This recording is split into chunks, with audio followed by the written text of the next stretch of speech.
Hello everyone and welcome to Slippery Slopes, a brand new podcast for you. And I hope आप सबका Sunday बहुत अच्छा जा रहा है and you guys are fresh and safe. And this podcast is in a room, but that does not mean that we should go out unnecessarily. We both are vaccinated. And this is very necessary. Yes.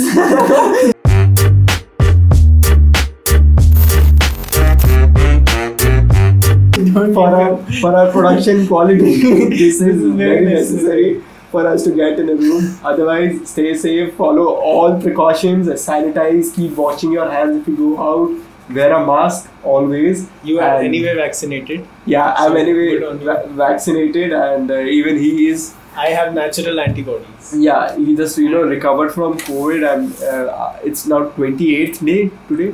No, it's been way too long. Way too long.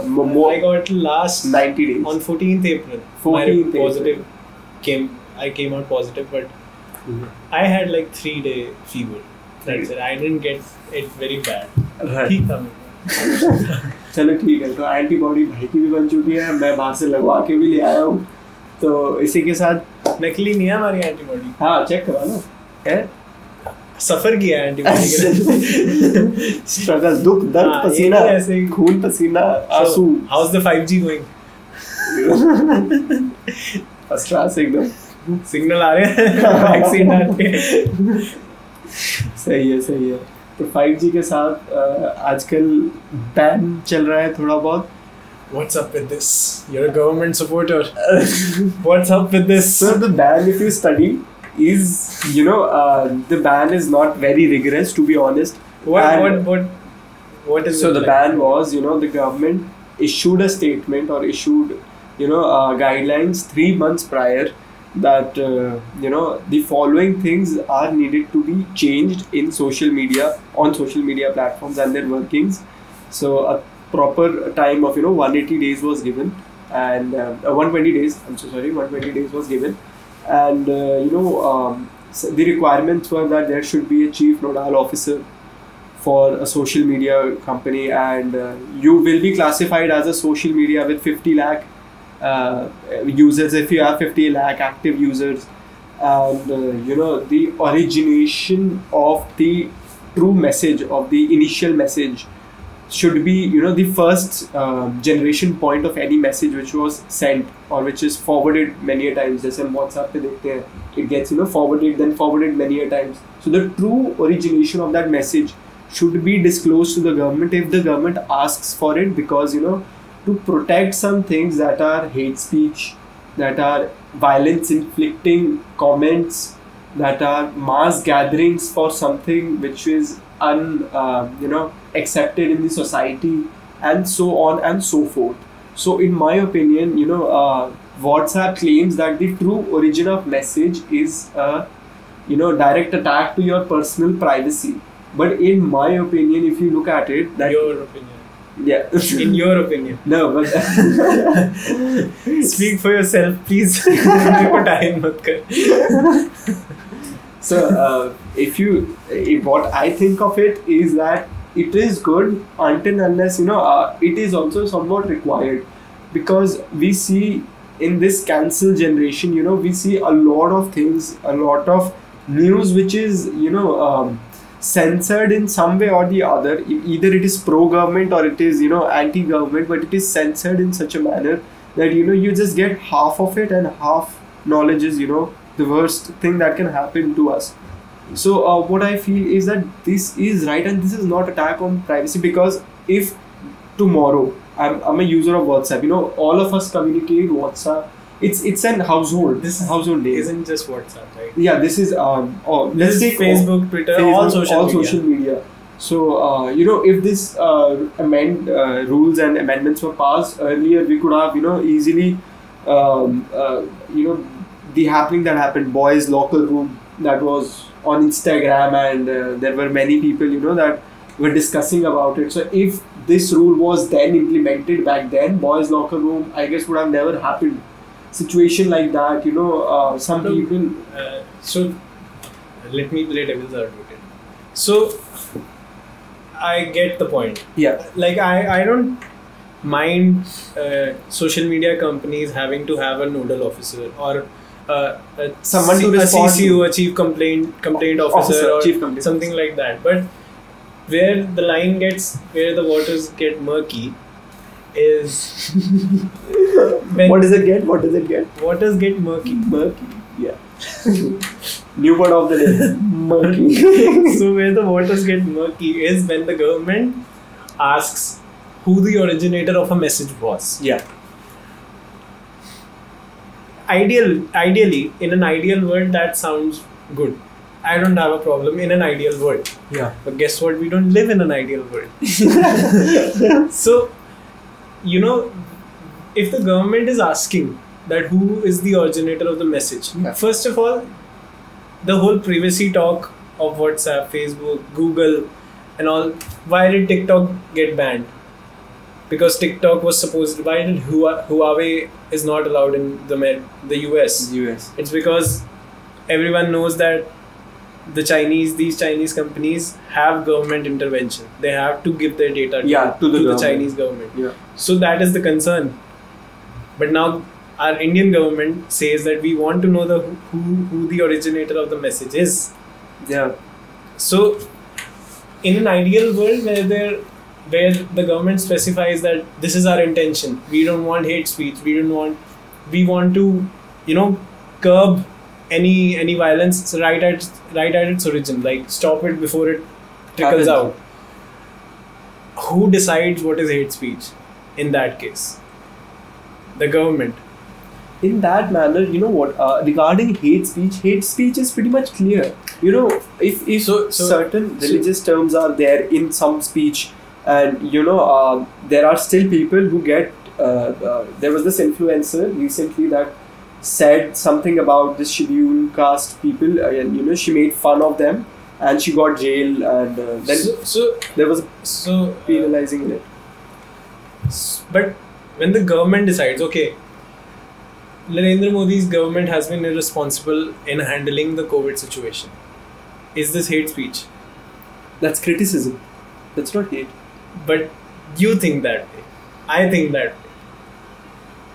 It's like the analogy I want to make is you have a telephone company, right? Right. Two people are talking over telephone. Right.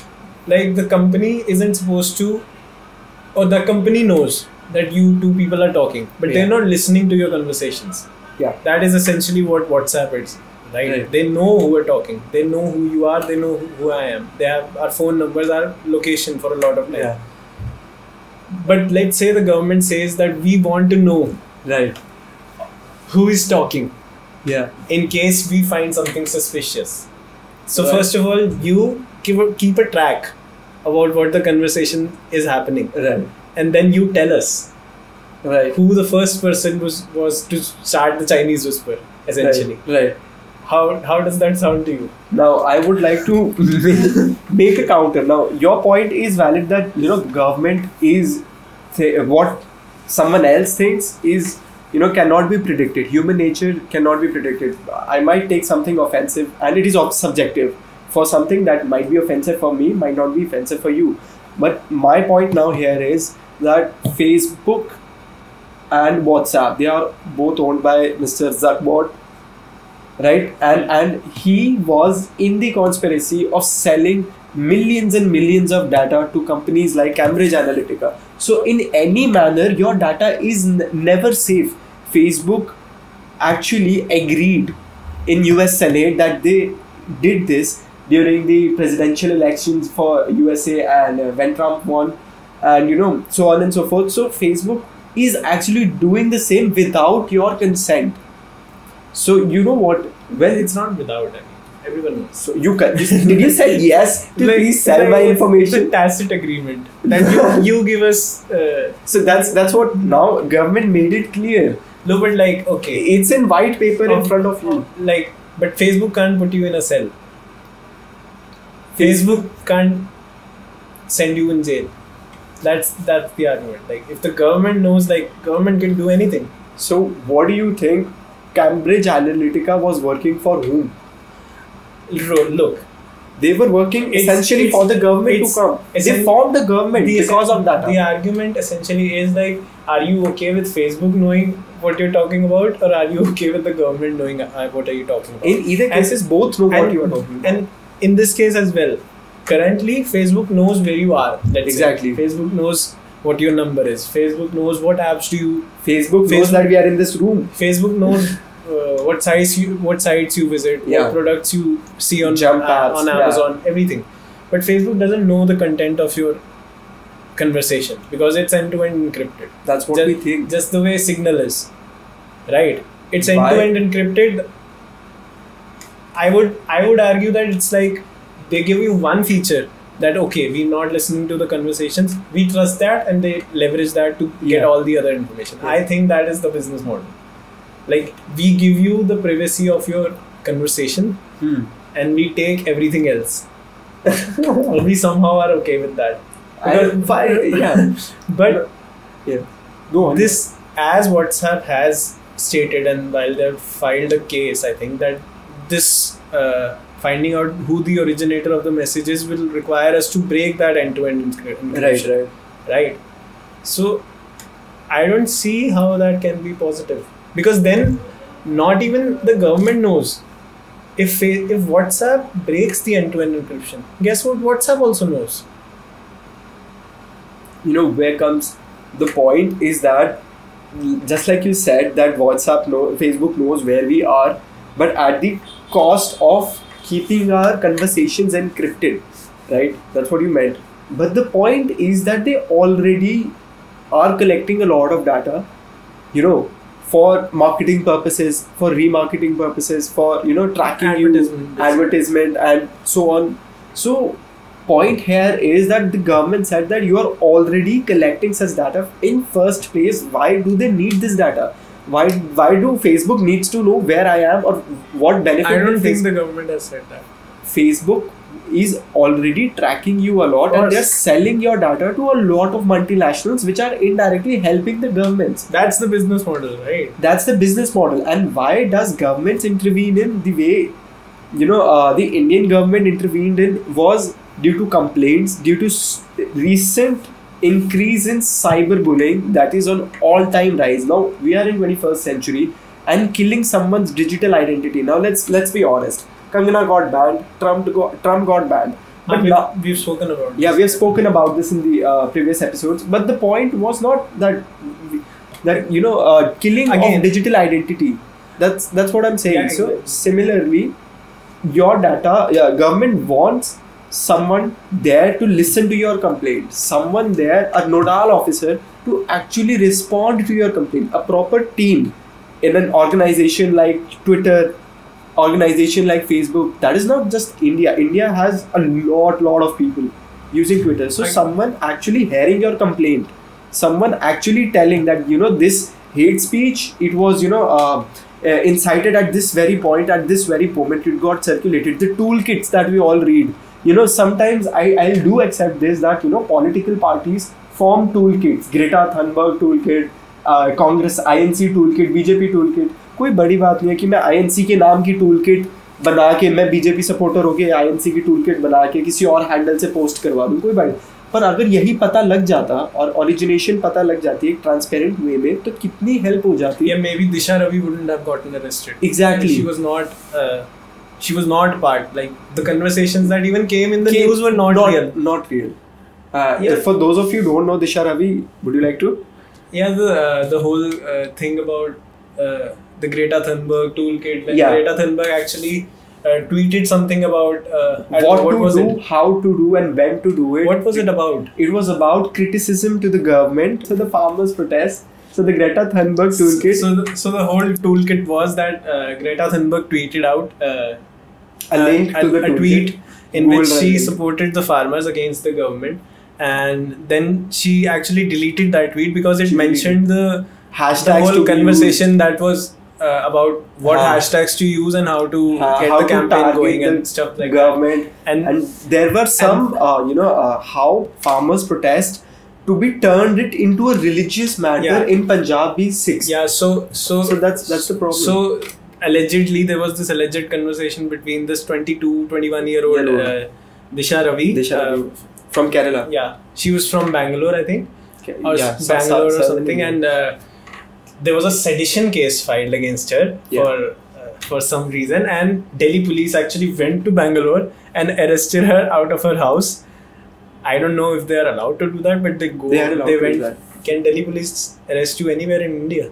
Not anywhere in India, but the point is, Disha Ravi had her some resident in India as well, in Delhi as well. So, that obviously, if you live, so just in I case- don't know. The sedition charge is Yeah. disputed, but if you're charged with sedition, I guess you can be arrested. just how anywhere. Bihar police went to Mumbai for Sushant Singh, because Sushant Singh has his residence in Bihar as Yeah. well, But and his like- family belongs to Bihar. No, but that's okay to a point. That's Yeah. understandable, because Yeah. if you're like charged with the Sedition. betrayal of your nation, Something I guess like sedition. someone can arrest you. But okay, so she was arrested, and even India Today had this news of the whole conversation that was happening. That please delete the tweet, please do Please this, delete please do that. And the fact of the matter is that never happened. So how does it go out to the news? And a whole ass conversation is built around something that didn't happen. There was the toolkit, but that conversation did not happen. I mean, she's now free now. Now, So like, yeah, she is free now. so I get the point that could be prevented. Right? That could be prevented if the originator of the message was known. Yeah. My concern is, what if the government wants to arrest Disha Ravi? What if the government actually, I'm not saying they are. I'm not saying, let's say this government goes away. What if another government comes in? And that government specifically wants people to go to jail. They want, say, Sambit Patra to go to jail. Or they want opposition leaders. anyone saying opposite things to their own agenda. Yeah. They want them to be, like China does. Let's say a Chinese-ish government, an Indian brother of Xi Jinping comes in, and they want to do things their own way. My point is that even if Twitter could ban you, Yeah. So it's not as bad as the government banning you in your own country. when Jack Dorsey actually takes up your tweet and tags it with manipulative media. So first and foremost thing is that Jack Dorsey has no right to comment upon Indian politics. He has. Why does he have? Because Jack Dorsey is the CEO of a company that essentially enables communication in the whole world. So I am guessing that he can have an opinion on the whole, how the whole world works. So if a single person has the right over what you think, then you should probably delete that motherfucking app. No, I don't. That's as simple as that. I don't think Twitter. I don't want nobody to have an opinion on what I say. I don't think Twitter flags tweets on the basis of what their opinion is. I think the community. If I report, if a lot of people report your, say, Instagram post, it will get flagged. So I'm let's just guessing say that that's if how I the have a works. mass group of people behind me, let's just say that I'm a political party that has somewhat like 10-20,000 followers on Instagram, and I actually forward a message that please report this particular tweet because it contains speech against us or criticism against us. Now that message gets forwarded a lot of times, alright, and that tweet gets mass reported and flagged because I have a big reach, alright. So that then I can file a case against the company that why did my tweet got flagged. Then the origin of that message, then we will go back to that message that was forwarded many a times between the supporters. Then that ways and that case, the opposition can actually get somewhere or the other they can get to the root cause of the things. But again, if the government is the sole entity in charge, it's the government's decision to think about what is hate speech and what is not hate speech. That's when a case will be filed against you and then judiciary comes into play. That's not. I don't think when you have the power that our current government has, judiciary has a lot to say in between. Judiciary definitely has a lot to say. I mean, even if the court forgives you, you went through all that. Just because, say, the government wants you to go through all that. Even if Disha Ravi is acquitted now, she did went to jail, right? Now, why did she went to jail? That's very important to know. Because the toll gate. But she was innocent. Anyhow, she was innocent, right? She was innocent. How can you say that someone's... That's what judiciary said, that she is innocent. Because judiciary is... Now here comes the independence of judiciary. Judiciary ruled out something which was already against the government. Disha, if you are saying that Disha Ravi, Delhi police arrested Disha Ravi in south of India, so ruling out her, bailing her out, getting her out from all this mess, that was judiciary's independence to give a ruling which was against government. So this certainly proves that judiciary is independent already. Let's say, okay, the judiciary is independent. But if we go back to okay, do you want the government to listen to your phone calls? Is my question. Do you want... Okay, the telephone company listens to your conversations. Absolutely. Let's say they do. Absolutely. They have end-to-end encryption. Let's say that's just a hoax. They have full view of what you're talking about, what you're saying to people, whatever you're talking about. Yeah. They have full view. They watch you do all those creepy things. But do you want the government to see that? You know what? Let's this say happens in a lot of countries. FBI does this. Now there was this massive. But FBI. That's government country. If Delhi police wants to know what you're talking about, they will get to know what you're talking about. They did that. They've done that multiple times. I'm talking about the US government. Do you want, let's say the BJP is in power. Do you want Indian government, the central government to listen to what you're saying? Let's say you're saying, let's say you're abusing the people in power. Right. They wouldn't like that. They wouldn't like that, but that's not hate. That you know what? Hate comes with a bit of understanding. Again, I'm saying that if Twitter considers your tweet as hate, they'll ban you. Let's say the most extreme case, which I'm never in favor of. I am not at all in favor of Twitter bannings. You can't ban anyone from saying anything. That's exactly my point. That's as far as they can go. Get off our platform. That's what they can do. If the government doesn't like what you're saying, you're in trouble. Guess what? There are, stages to it. If I am personally saying to you something that is if I call you up and you were talking about the agencies hearing our phone calls and government hearing what we are saying. So if I criticize the government to you on a singular phone call and I say that I'm not satisfied with the government, I'm not getting my healthcare, I'm not getting good education or something like that, there is this difference between I telling you and expressing my personal freedom of speech or I inflicting you. वो सुन कल दंगा करने चलेगा, ये ऐसे बहुत बढ़ गए हैं, ये सरकारी लोग हैं, ये वो. So this is a stage. First stage is me expressing you personally that I'm not satisfied with it. Now me getting on a call and inflicting you that, bro, I think we should get together and we should get this topic. Launch a coup or something. Launch a coup or something and we should have that आप वाला कार्यकर्ता हूँ मैं, छत से जाएंगे और रंग दे बसंती go on full. Exactly. But again, what I am trying to say is even one of the AAP MLAs in the CAA protest did this. His terrace was used as he went to jail, right? He went to jail, but his terrace was used as a weapon holstery. Weapons were carried there. Again, and pistols भी मिली थी. So I don't want this video to get banned. Let's not. This podcast, a listening session on Spotify. I don't want this to be banned. Let's not talk about any riot or anything. But objectively, what you are saying is if you're not inflicting hate speech, you should not be worried. Is what you're saying. Exactly. Right? You should but not. I am saying is what I am trying to say is you do not in this case decide what is hate speech. Again, Sambit Patra or some other tweet gets flagged, you do not agree with it, right? In your opinion, that's not manipulative media, even if it is. I don't know. That depends what's a guy, a person, from the government writes. Now, Arvind Kejriwal, again. What I'm trying to say is, if the government, if you're putting out something that is potentially hate speech or that is potentially on the edge, right?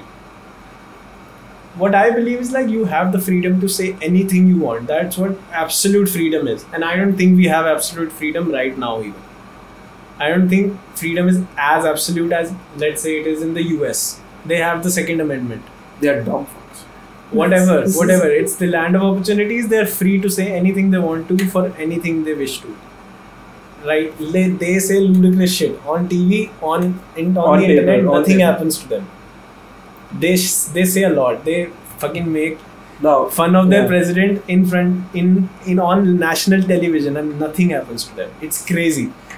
It's fucking crazy. So don't you feel there are a lot of memes on our current government as well, on Modi as well? What I am trying to say is, what is hate speech to you is maybe not hate speech to anyone else. Right? Subjective. It is subjective. Humans are complex. Like, humans are complex, super complex creatures, right? We don't know isko kaise bole ya isko. We perceive things in different ways. Yeah. But when the government is run by guess who? Humans, right? So they have their perception, and I'm guessing that a government has people who are like-minded. Like, they won't have a debate over what is wrong and what is right? Yeah. So if they have the power to get to you, if they feel like anything is wrong, yeah, I don't see that going well.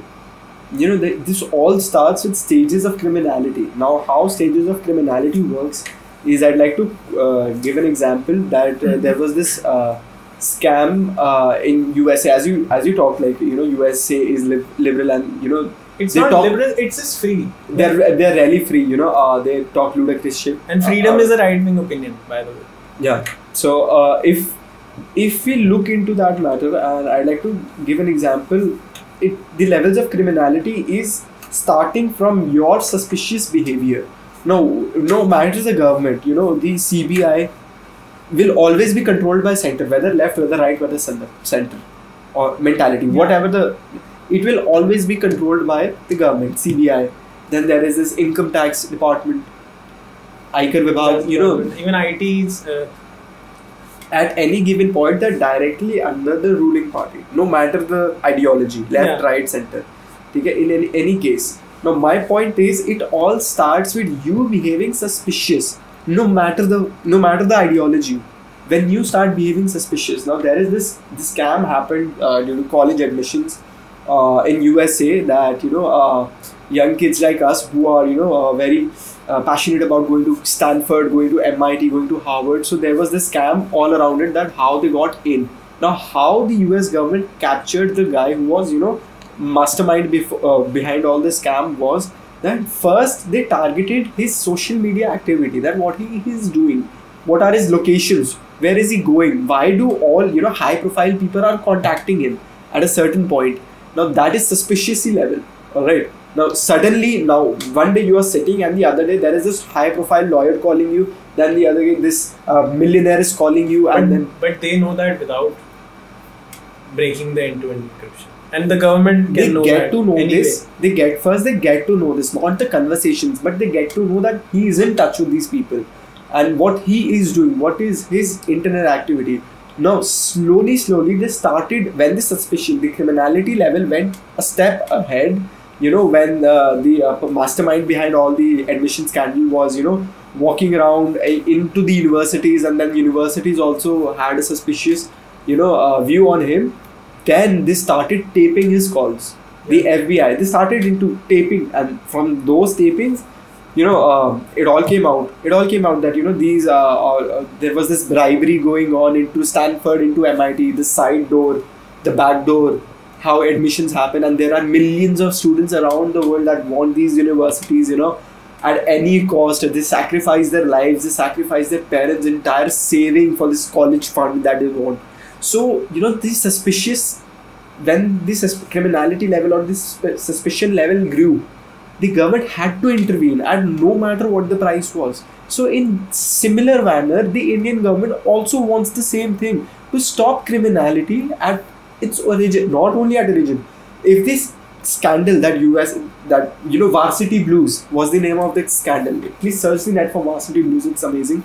And I guess there is it's amazing. yeah, it's also well, it's an amazing read on the internet, and you learn from it. So it was a master plan, to be honest. Yeah, of course.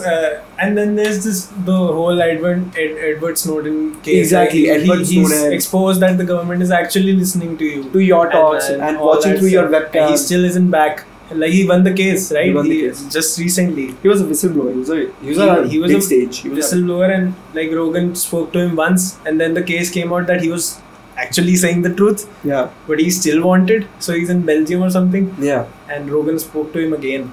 So of course the government is listening to you. So if they are already listening, if Snowden said, and it was true, that yes, government is watching you through your webcam, or if you talk about something, let's say you talk about dog food for 2 days consecutively, third day you will see an Instagram ad pop up. But that's the corporations.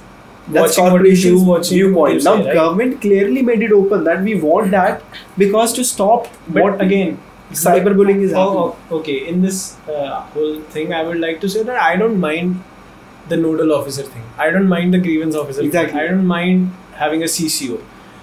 Anything that is so decentralized or so free for all, there should be some kind of a regulation. Whether it's cryptocurrency, or I'm a big supporter, but like, you want that. You want that to you happen. don't want Someone to hear your complaints. You don't want the Wild West. Like, you don't want to have things go all haywire.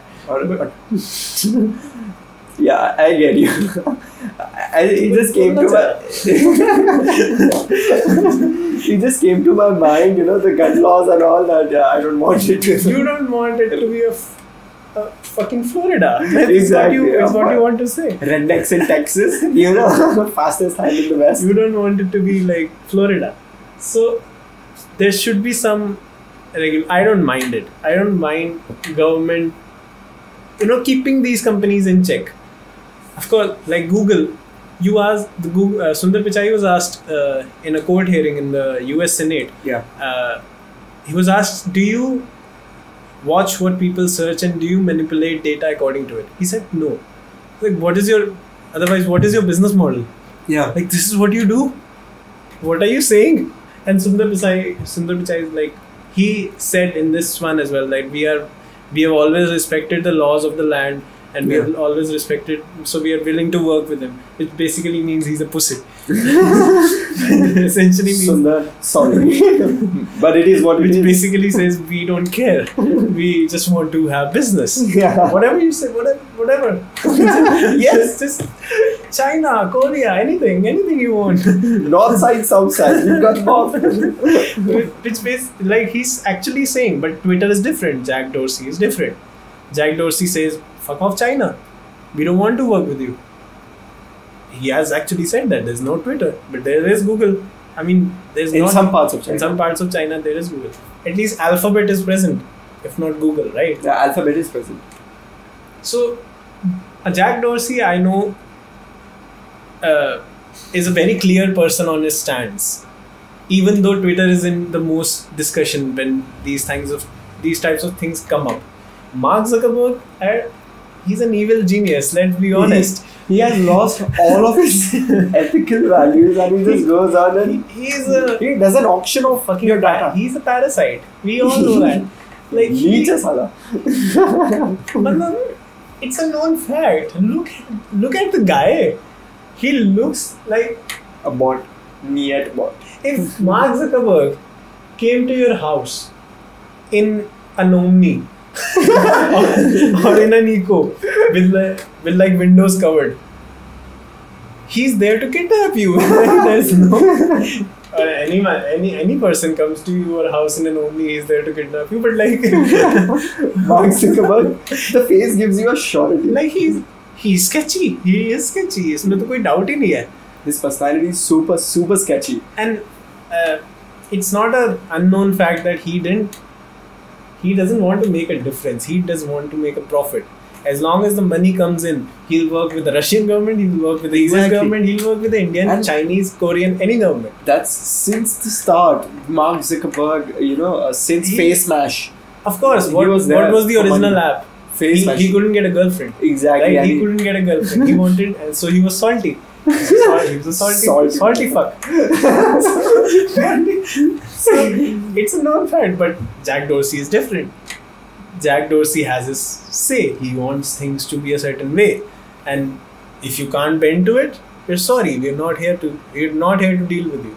He is like that. Now this is an important point that Jack Dorsey, doesn't comes to a point. He said fuck off to China and so on that so forth that if you don't fit in our framework, we don't want to have a business with you. Exactly. So when guy like Jack Dorsey already decides what is wrong and what is right, then who are you actually?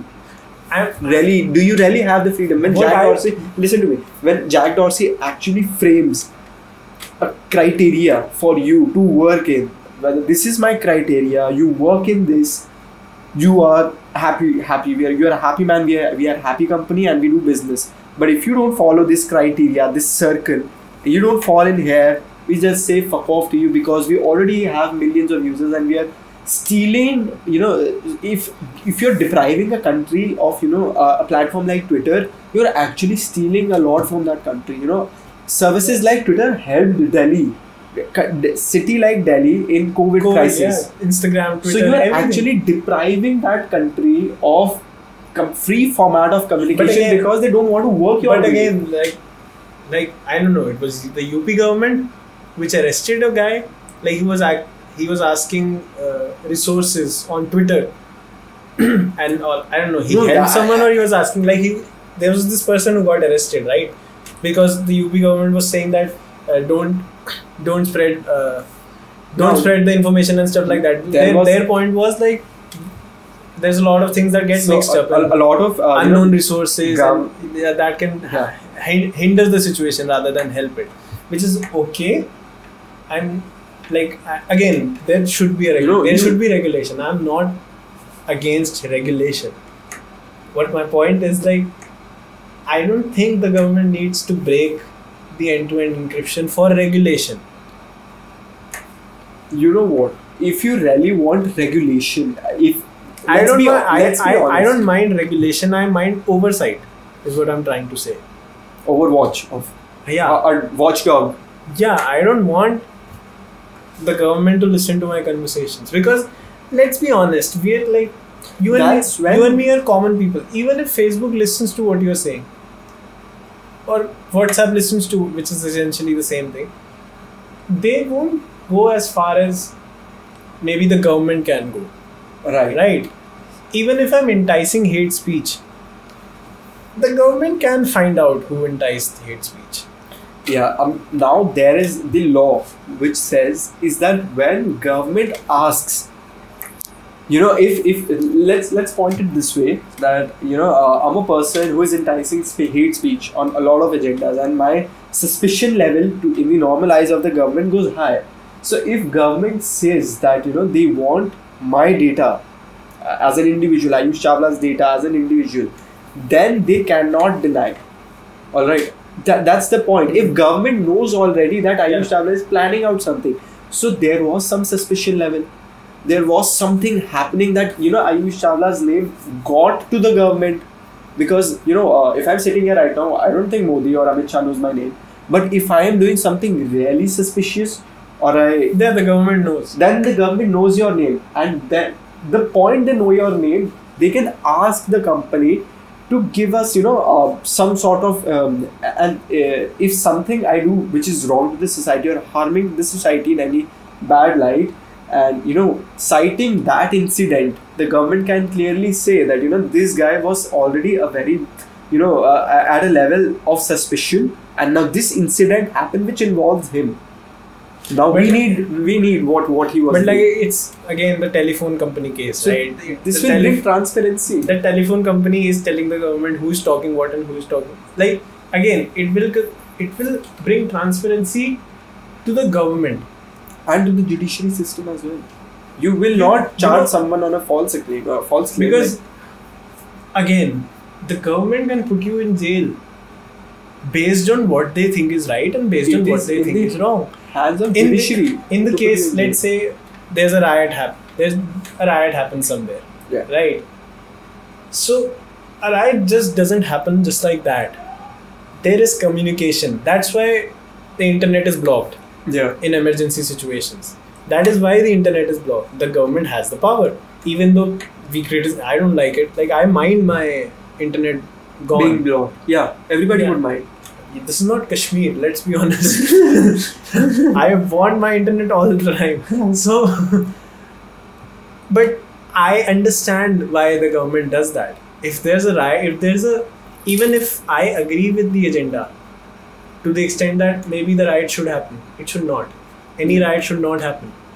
Because it's dangerous. It can For everyone. It can lead to loss of life, even if there are supporters. Like, it's a dangerous situation, and the internet goes off. It helps curb the situation.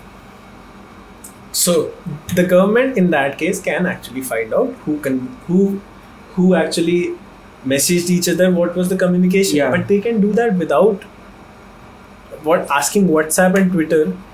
And this is essentially WhatsApp to break their end-to-end encryption, right? Like, Not really. What do you- WhatsApp. It's with any platform that has more than 50 lakh users. so the Signal doesn't have more than 50 lakh users. I guess not in India, but of course outside. Koo, And- the app Koo. The Koo Indian- is a government app. Indian Twitter.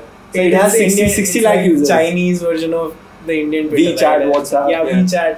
So I won't ever use Koo to entice hate speech against the government. Like, that would be the most stupid thing to do, right? Come fuck me in the face. Like, उड़ता तीर पकड़ने वाली बात है. Why would I do that? So again, it's murky waters, right? I am not in favor of the government knowing. I don't mind grievance officers. I don't mind CCO. Complete opposite. The government needs to control these things, especially when they have so much power. As much as that you can get banned, and I guess you still could get banned even if the government has.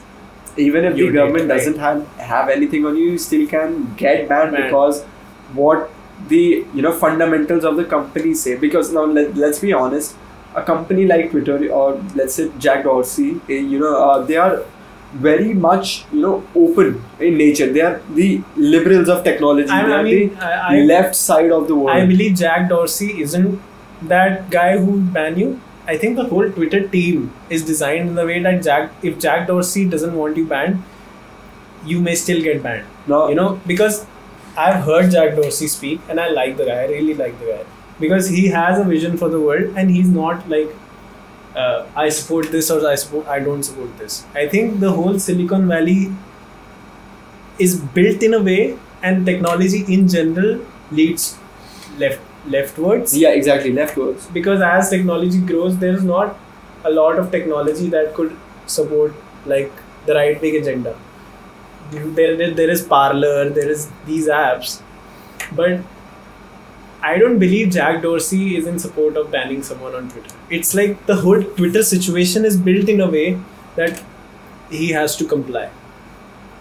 No, what I feel is when an innovative or breakthrough innovative company like Twitter, the guy like Jack Dorsey develops, they're like you just said that they're leaned towards left and have a tendency to be more liberalized, whether it is communication, whether it is share of media. So in that manner, the other ideology suffers.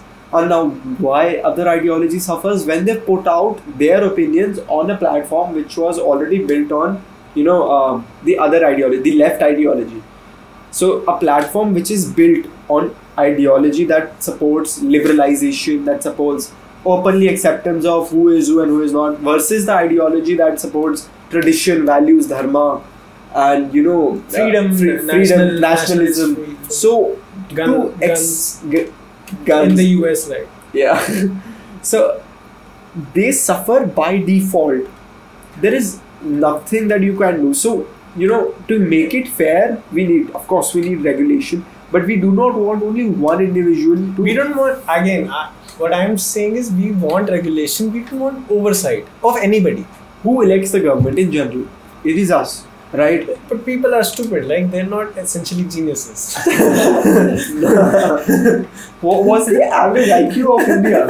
What's the average IQ of India? Let me give this a search. Average IQ India.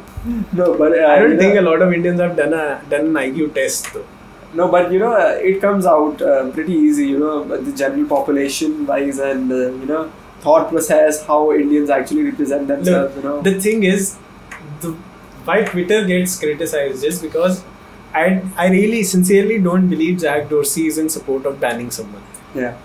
But Twitter is made in a way that they have, put forward a certain kind of inkling towards one side. Now Google hasn't done that. Yeah. Google has never Google has taken YouTube videos off. Yeah.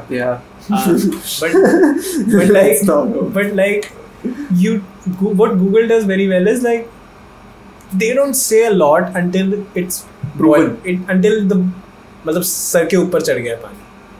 And there is a lot of proof available. Yeah, they don't intervene. They don't mind flat earthers on YouTube. Yeah. They don't mind that. They get content out of it, and by content they buy stuff. Because they don't mind that. The reason is because they have Google search. Yeah. So they don't have to look at what you're posting or what you're doing. They know what you're searching. They have the data for advertisers. They have the data for these big corporations to give out their ads, to earn money, to give out to their shareholders. Facebook doesn't have that. Facebook requires to watch your data, what you're searching, what you're not, what you're listening to. Yeah. Because it also needs advertisers. Google has the luxury of their Google search. The algorithm. They know everything about you. They know which porn site you like. They know what you don't like, what your kink is. They know what your kink is. So, what my fetishes are. No. Gross. So the thing is, Google can have a neutral standpoint. Twitter is in an ambiguous situation always. It's always in contention. And why is that? Because they make their opinions public. A platform like Twitter should not have an opinion. Because the moment the telephone company asks you to stop talking, everyone else knows what the telephone company wants to do. So Twitter, it's not like Twitter is inevitable. There may come any other platform that would give you the freedom that Twitter doesn't give, and maybe some what I'm trying to say, it's perishable. A platform on blockchain. It's perishable. Yeah, a decentralized platform. What will the government do about it? Nothing. And it will come. It will supposedly come. It will come because I don't want the government to intervene with my money. I don't want the government to intervene with my personal chats. Say or so. What I say, what I do not say. I don't my kinks are. I don't want that. Yeah, I know what my kinks are. I don't want that to be known. I don't want that to be public information. I don't think that's important. Hide my feet pics. feet pics. So, I think obviously the future feels like it's going towards decentralization. And I am in support of that. But now, one of the main reasons for decentralization is because, the right side of an opinion was already by default struggling with a platform which operates on left fundamentals. That's why we need decentralization, and this is a push because right opinions, nationalism, they cannot just openly commit something on platforms that we're talking about, Facebook, Twitter, Instagram. There are pages that openly say that we are left, we are right, and we are openly there. That's true. But that is why it is happening. Decentralization is happening because the right ideology, right? I mean right. Decentralization is deeply left wing. I feel it has a push of right because the right is not satisfied. I don't think it has. I think it will enable. It will enable in the process of having a positive impact on both opinions, because no one will be able to say shut up. Exactly. The right always gets censored, or the youth. Now let's make it this way. What happens in New York takes 10-15 seconds to reach to us. because of the power of the communication, internet. If if somebody got shot on, let's say, let's just pray this never happens, but America is a land of shooting and looting. So let's just say that if somebody gets shot somewhere, let's just not say school, but Times Square. So the news breakout will be to us in a matter of minutes. For me sitting in India to see what's happening in bullet की speed से exactly. So bullet की speed से मुझे पता लग जाएगा what happened in Times Square. So someone got shot, right? So similarly, what my point right now here is that the travel speed of information from one end to the other leads to one aping as well, to that culture or to someone. And the youth, the I'd say the privileged youth that we all have, guys like Dhruv Rathi, man lives in Germany but comments on India. I don't know why. He's an Indian. How do you say he's Indian when he, Hindi videos डालता है वो. I totally agree with you, my brother. I totally agree with whatever Dhruv says. He has good production quality, good number of views and followers. But the point is that come here, see the actual demographic. That's I don't because think he will be able to survive if he comes to India. Exactly, and you know what? That's what I'm saying, right? We don't have the space of freedom. communication that Dhruv Rathi sitting in Germany can comment on things that is happening in India, miles. I don't think thousands of kilometers away. Do you think if Dhruv Rathi comes to India, he'll be able to produce the same content freely as he does right now? You know what? He can, but first he needs the balls to step in here. It's his own country. If you feel like he's not in trouble here, because he doesn't need the balls. His content is, focused on one opinion which alters or censors a lot. Which he clearly states it's his opinion. And I have used Dhruv Rathi's videos just to get the facts. I don't care what he thinks about it. He has his own YouTube channel. He can tell people what he thinks about anything. You know what? The point is, when you don't know fully the picture, you just cannot decide whether the art is good or not. No, I'm not saying. I'm not talking about his opinion. But do you believe he has the right to have his say, give out his opinion? He has the right to say what he feels. So why do you feel like he needs balls to come to India? Because he censors a lot of things. That's what I'm saying. When you don't know the full headline, let's just say there is this. His opinion is watched by millions of people online, right? His opinion is watched by, so that opinion should be morally correct, or the news that he provides should be full and fair manner. I think that's a moral obligation that applies to him. The facts he gives out, I think he does a lot of good research than maybe I do. Not everything is ever put on the internet. That's just one saying that goes. The thing is that even if he has an opinion, why do you feel like he needs balls to come here? Because he censors them. But like, you can give out your own opinion, right? In a censored manner. I mean, if you want to give out, let's say to millions of people. Let's say you have an inkling. Let's say Alex Jones. You know Alex Jones? Yeah. He's like far right wing, right? Yeah. He gives out like he would give out fake news in a way, like, so Alex Jones can do that in the US.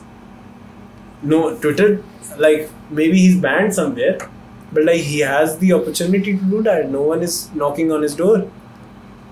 Nobody would also knock. He doesn't need balls to live in the US.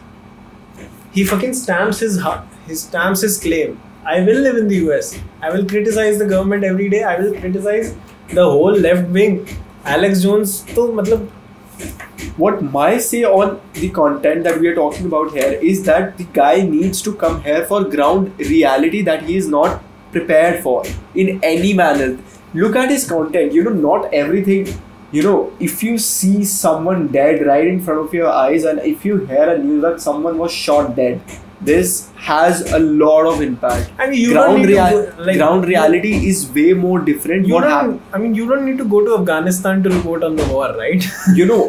That's to report on war. You need to go to Afghanistan, but to comment on war, you don't want to go to Afghanistan. There is the difference. To report, you need to be there to see the ground reality, but to comment on it, You comment on what the reporter says. That Right. there is difference. Right. So again, what I'm trying to say is the fact that you say he needs balls to come here is because you and I know that if he's in India, Yeah. he will get into trouble. That is because when you have, let's just say this one thing, that what if Hitler had Twitter? Let's just say that. I believe if Hitler had Twitter, he would have amassed a bigger following than he already had. I truly believe that. And do you support Hitler's ideology? No. That's it. But That's I it. believe if Hitler is in the government, then what? Then the- who's stopping him? That's not who's stopping or who's not. Let's say no. Let's say you're but an influencer. Yeah. The influence Again. that you have. Again, he's not an influencer. Let's say Hitler has a Twitter account, but he's in power. Now he knows. Now the end-to-end encryption is broken. The rules are in place. Hitler is in power. Yeah. Hitler knows what the Jew is talking about. Do you support that? I don't. You. That is because we already know what Hitler's thoughts and ideologies are. That is like, because we already know Hitler is evil. What I'm trying to say is social media enables a charismatic personality to gain a following. And Hitler, Stalin, every one of these guys are fucking charismatic. They knew how to control the mass. They knew, like, Germans actually believed Yeah. the Jews are something to be killed or someone to not have rights. Or someone who are inferior. But like, what my point is, I'm not saying the government is evil right now, our government. Yeah. I don't comment on that. I don't want to be killed. But I don't have Nobody's gonna kill you. I don't have an opinion. I really don't. But like, let's say Hitler is in power. I don't want him to have an oversight. I can go as far as allowing him to ask these companies and let these companies know he watches you. That's what happening. Because if Hitler is in power, things are already wrong. You know what? The point here is not that oversight is wrong or oversight is right. The point here is that tomorrow, if you face something, if you face a charge, you have the transparent image. The government can actually claim your transparent image. They can see, were you truly correct? The judiciary system would have your documents, the facts, the stats, that were you online from this point of time to this point of time, were you really there? If this rule is not implemented, you're already dead. No, but the government cannot intervene. The WhatsApp won't reveal itself, and then finish. I think we can compare the internet to cryptocurrency, because in a lot of ways it's decentralized and it's all over Exactly. the world, right? That's what. So what we are trying to come to is भाई crypto डूबा हुआ है. cryptocurrency नहीं, blockchain. Decentralization. That's better. So what we are, both of us are trying to come to is, what is the balance of government intervention and the technology that gives us a lot of good things? What is the balance? Because Twitter in a lot of ways can protect your rights as well. By saying that Right. they are private. Right, it can protect. So when the word private comes in, you don't have rights anymore. But like, Twitter is at a point where it can protect your rights in a lot of ways. Like, first of all, it gives you an opportunity to, like, we are using social media. What are we doing? Yeah. We are thankful to YouTube. I'm thankful to YouTube. I can grow through that platform. Yeah. So it is a positive. The net impact is what I believe is positive of social media, especially for people who are trying to create and trying to grow and trying to have an opinion and debate in a positive manner. Yeah. But it cannot be the Wild West. Like, decentralization can only go so far before it goes into dark web, before it goes into like terrorist fundings, and these things have happened. So what both of us are trying to come to is, what is the essential balance? What is the balance? Like, do the government should have an upper hand? Should the technology have an upper hand? I don't know. Like, it's debatable. For fact, average IQ of India, it's 80 to 85. So 90 is intelligent, and 80 to 85 is claimed. what's like the maximum IQ? Highest recorded IQ can be 130, I guess. And like it changes every time. What's so like if poor? today- What is like very bad? So very bad is 60. 60. An average good IQ for you to survive anywhere in the world on any, I'll not say corner because the world is fair. I'm not flat earther. So Any edge of the world. any point on the globe On the round earth that we have. on a big spare ball that we have is to survive is 90. So an average IQ. So like a flat earther would be 60 yeah, or 60 40 or lower than the room temperature that you are currently sitting in. in Serbia. Yeah, so a flat earther is,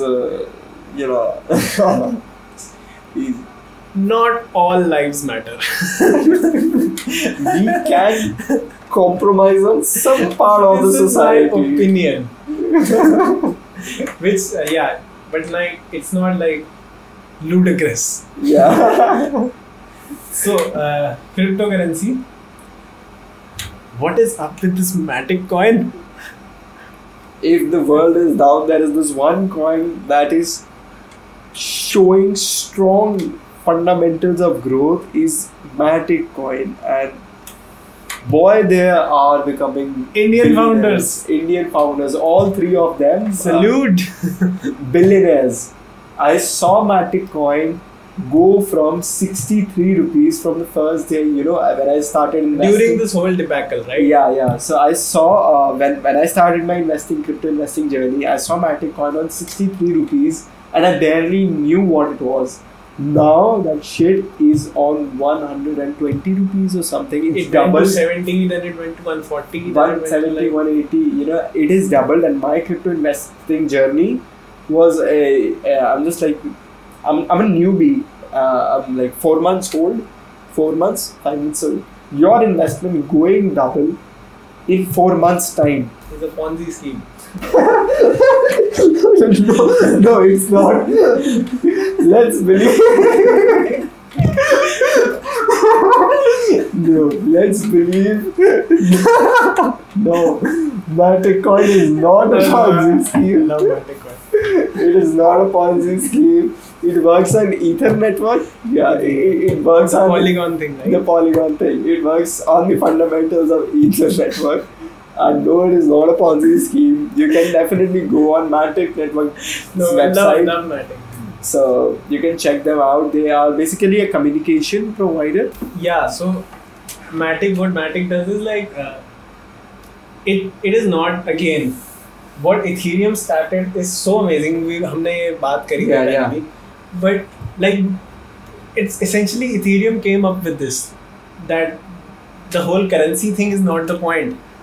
Yeah, You it's can the use the technology, whole platform, it's the the decentralization. blockchain platform, and that's what Matic uses. Like, I don't know, it's Polygon now. Yeah. I don't think it's Matic anymore. Like, the coin is Matic, Yeah, the but coin- the company is like Polygon, right? Yeah. So they use Ethereum to have their own, like they have given a free hand to everyone who knows the technology well enough to create apps on their platform, right? Yeah. This is what they do, and they use Ethereum as well. Ethereum is not a currency. Ethereum Yeah. is a blockchain platform, decentralized platform, Yeah. on which you can create apps, you can create smart contracts, stuff like that. Check out the previous video. Yeah. Check out the clips. Yeah. We have clips. Yeah. So, Yeah. so Matic uses that. I think one of the reasons why Matic actually grew during this whole debacle when a lot of the crypto scene is down, because Matic is one of those coins which Yeah. doesn't use proof of work. So like this whole thing when Elon tweeted about not accepting Bitcoin anymore, that Tesla Yeah. won't accept Bitcoin because the environmental reasons that Bitcoin mining uses a lot of resources, and it does. Does that guy know what his batteries are made of? That's one Lithium thing. ion. Lithium ion. And how do we get lithium ion? Do you know that? Mining. How dangerous? I think is lithium is very rare as well. Lithium But like is- Tesla is working on having an Solid state aluminum batteries. based batteries, Yeah. right?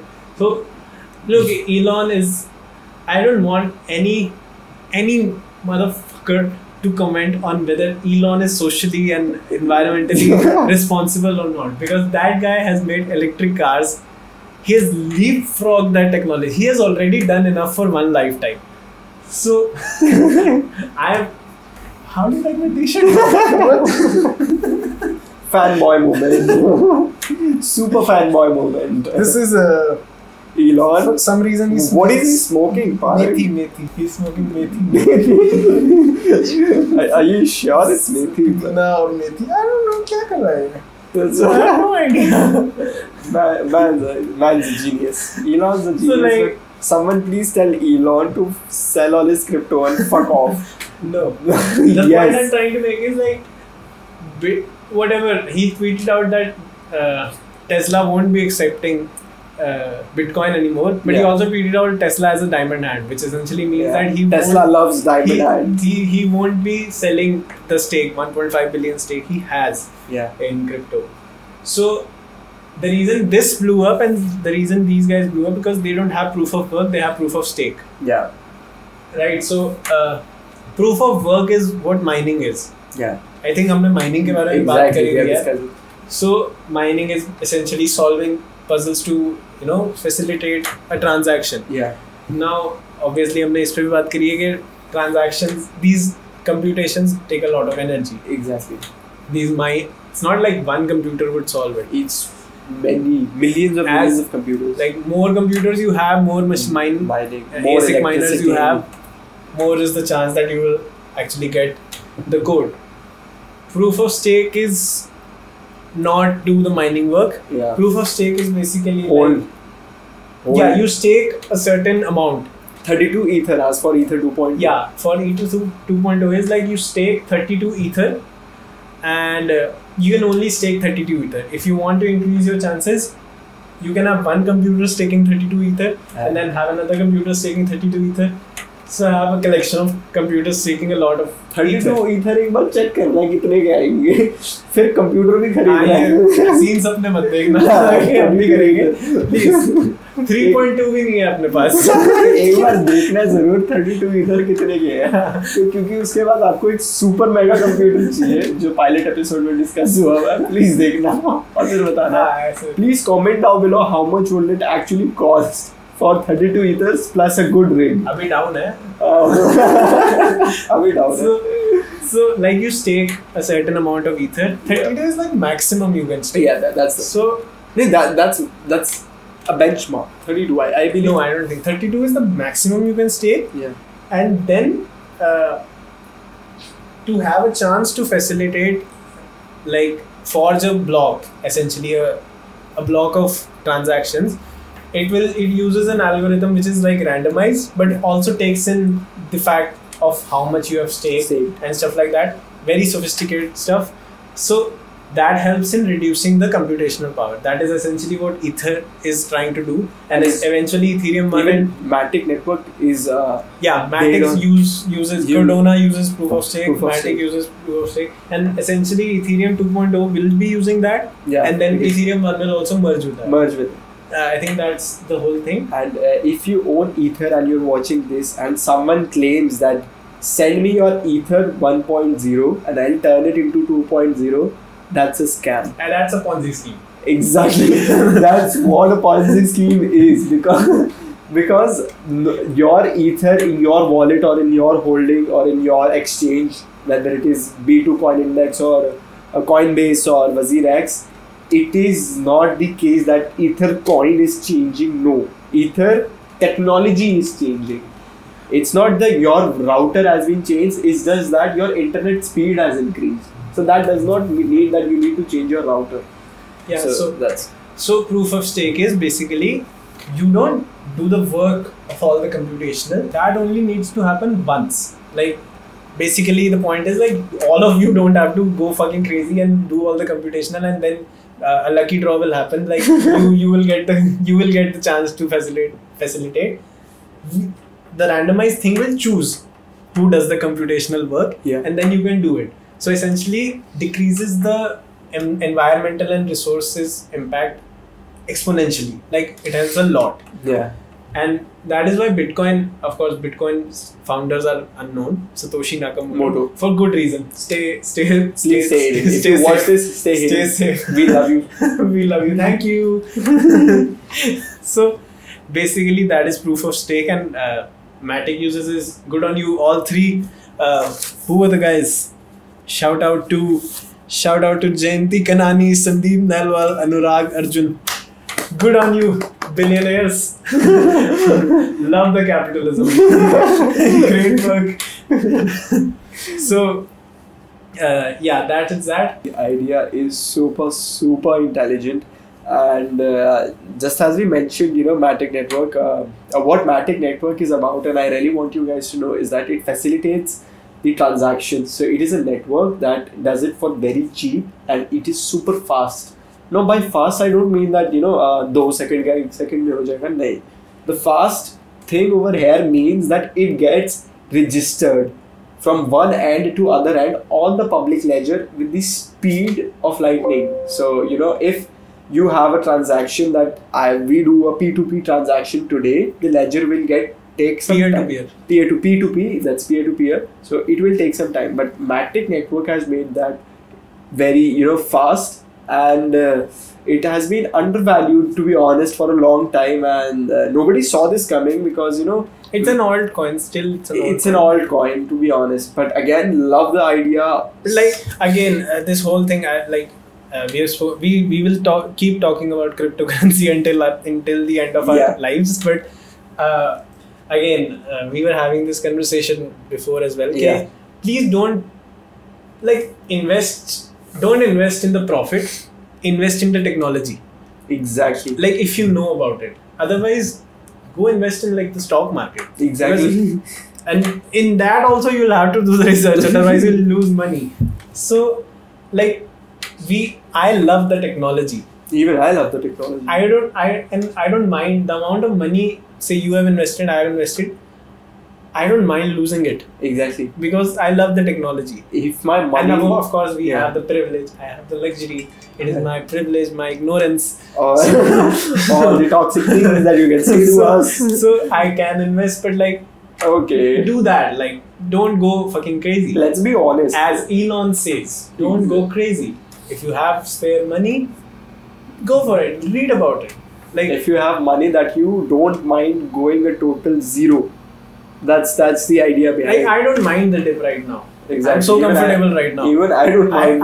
I'm so comfortable right now. So don't go to a stage where you'll mind that happening to you. That's what I'm trying to say.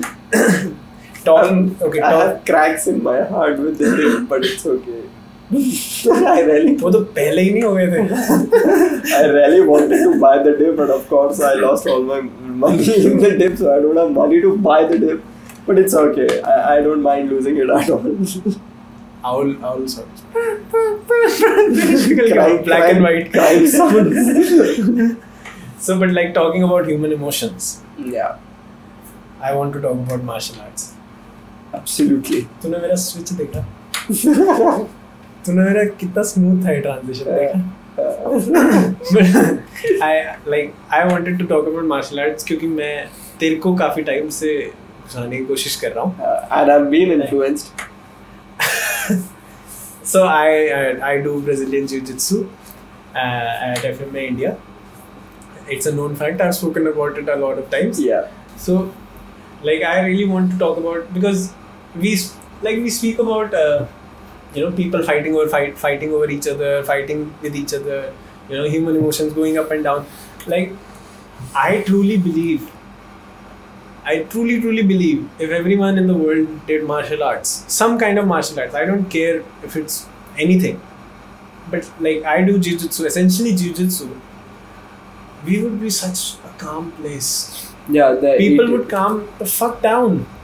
not just jiu-jitsu, but any fighting, art. Let's say judo, let's say karate, taekwondo, anything. Self-discipline, kung because fu.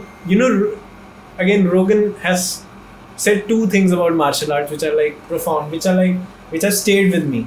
Yeah. And that is why I actually went on to do is like the first thing he says, like martial arts has this image over it, like that it's for the troubled kids, or it's for the people who are like fighting, and it's essentially fighting, and it has a negative connotation, especially here in India, where MMA and stuff like that is not that popular. Yeah, Joe Rogan said this. Martial arts is essentially high-level problem solving with dire consequences. I think that is such a good definition of what it is. I'm pretty happy that Joe Rogan said it and not you, because I would have feel a lot dumber right now. You are. Oh. 60 IQ. Oh man, but like I did go on. I did this online IQ test. Let's not embarrass ourselves. No, it's not higher than you expect. So, but like so Rogan said this, like it is, when you have a person who's bigger than you on top of you, trying to stranglehold you, trying to get a hold of your neck. Everything else you do in the day is easier. You've done a thing that is much harder than anything you will do in your day. And it's a humbling feeling. And the other thing he said was like, when he got his black belt in jiu-jitsu, he said like martial arts are a brilliant way to develop your human potential. So this idea has stuck with me, right? Every society you look to, मतलब तू कहीं भी देख ले, America की कोई past history है नहीं. Let's not go there. Brazil, Japan, China, Turkey, India, Russia. What are the common themes that all cultures ever have? They have a language, they have a religion, folklore. They have folklore and culture, which essentially borns out of language. They have a language, they have religion, and they have a martial art. And they have various martial arts. And also a dance form. Yeah, culture, right? Culture. But they have a martial art. Yeah. Whether it's Korea with taekwondo, karate with, Japan, China kung fu, India with kushti, wrestling, kushti or pelwani. There's a lot of fight forms in southern India, that is Kattapuri. Yeah, Kattapuri, yeah. And sword fighting. The Sikhs have it, Yeah. And whether it's Turkish wrestling, Greco-Roman wrestling, any kind, and Japan has judo. Japan has judo. Japan has karate. And if you go deeper, every culture essentially has a grappling art. Not just striking, but grappling.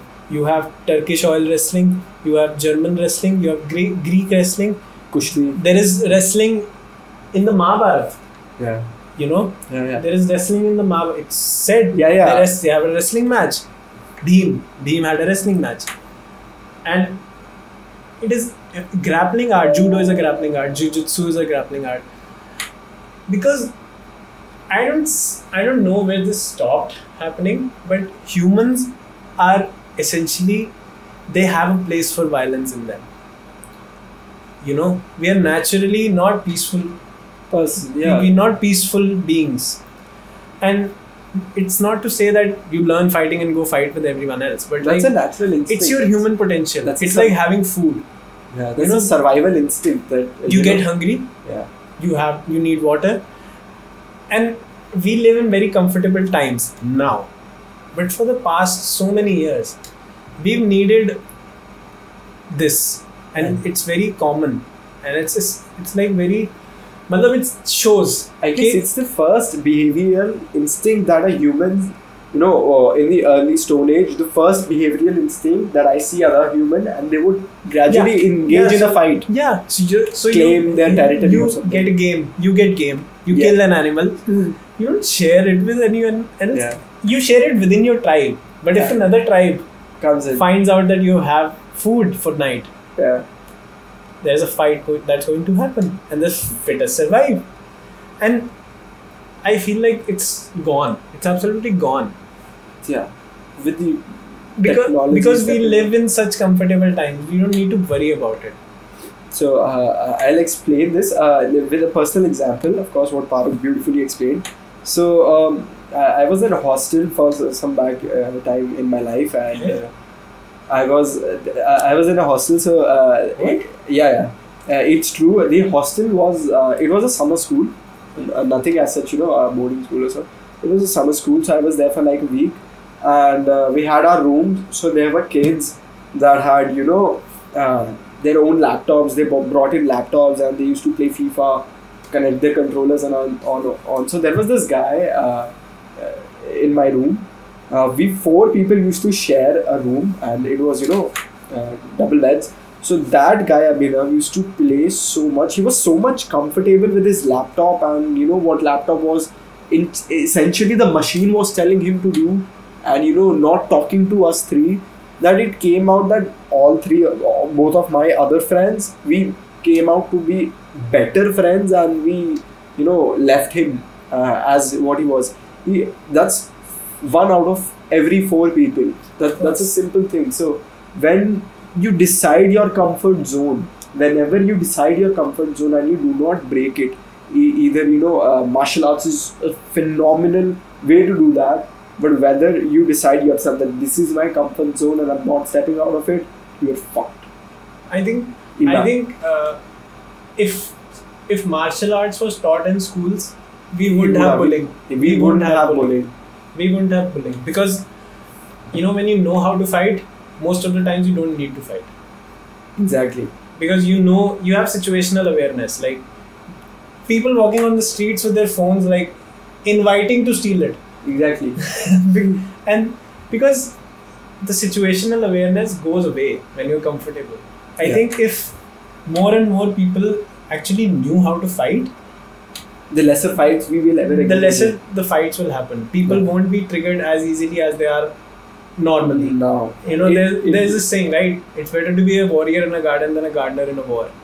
Exactly. Right. So that's essentially that. But when it comes to jiu-jitsu, when I first went, I actually thought, I have heard about jiu-jitsu a lot before I actually went for my first class. So मुझे already पता था कि jiu-jitsu people are much calmer and more welcoming. I understood that. क्यों होगा ऐसा? Disciplined. But to actually go and visit a class, it's, especially living in Delhi, it's a culture shock.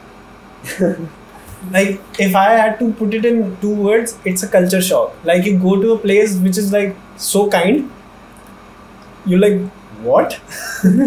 क्या ऐसे help करोगे मेरी? Because what do you expect going into a class where you will actually learn how to kill someone?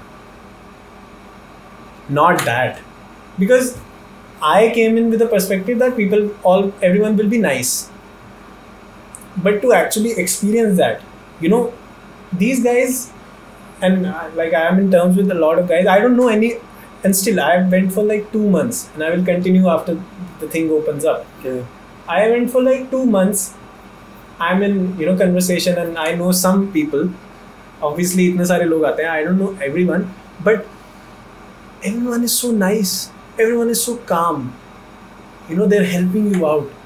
And ये भी now अगर तू join करेगा, which I'll make sure तू करे, but you feel like कि अगर तेरे को 2-3 महीने हो जाते हैं, you'll be like, okay, I know some stuff. Now अगर एक नया कोई आता है and he doesn't know a lot, I don't know if it's just me, but I like to act cocky.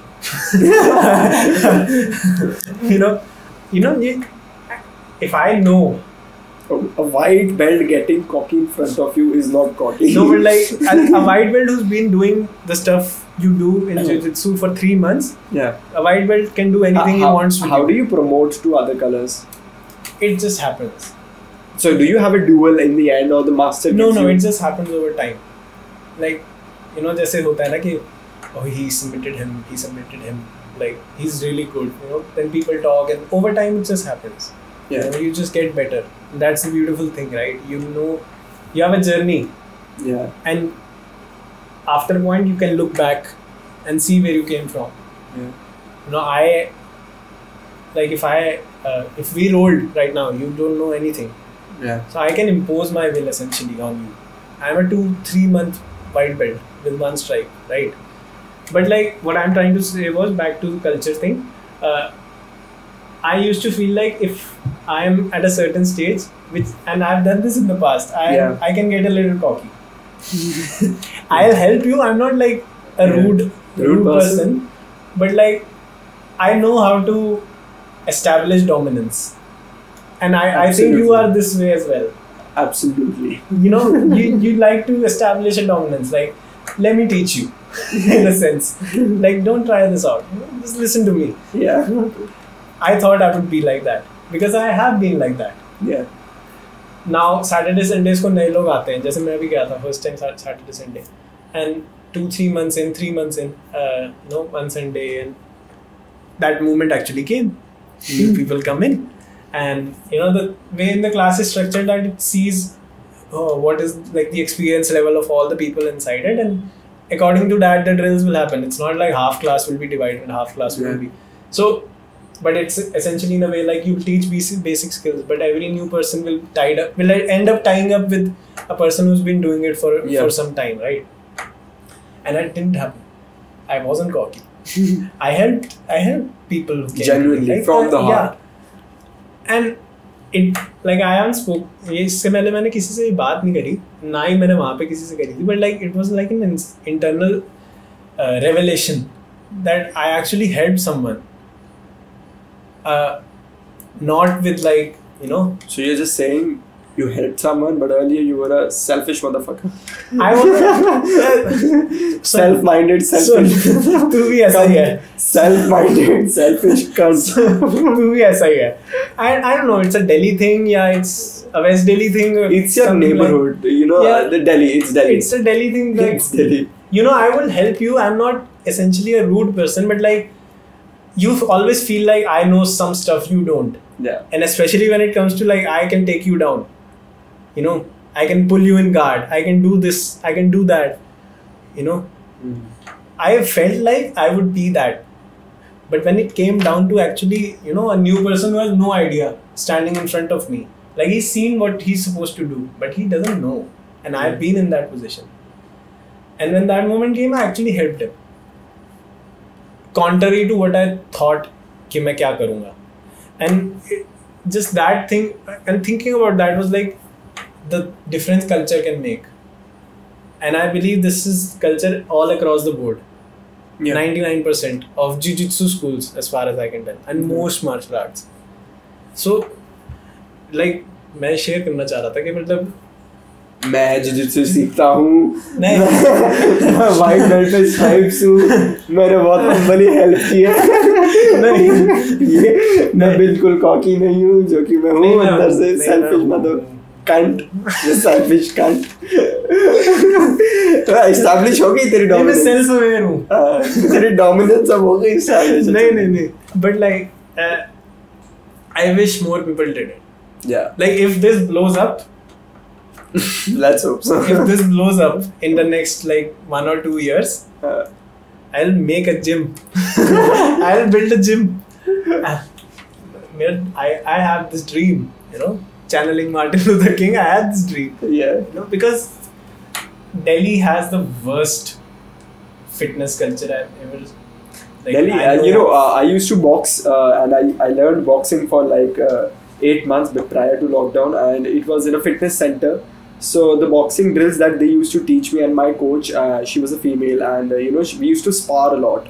So I never had my mouth guard with me, and she used to always say that in boxing there are 2 essential things that needs protection. First is your nose, and the other is your teeth. Why didn't you have a mouth guard? Because why would you have a mouth guard? Because guess what? You're a cocky motherfucker.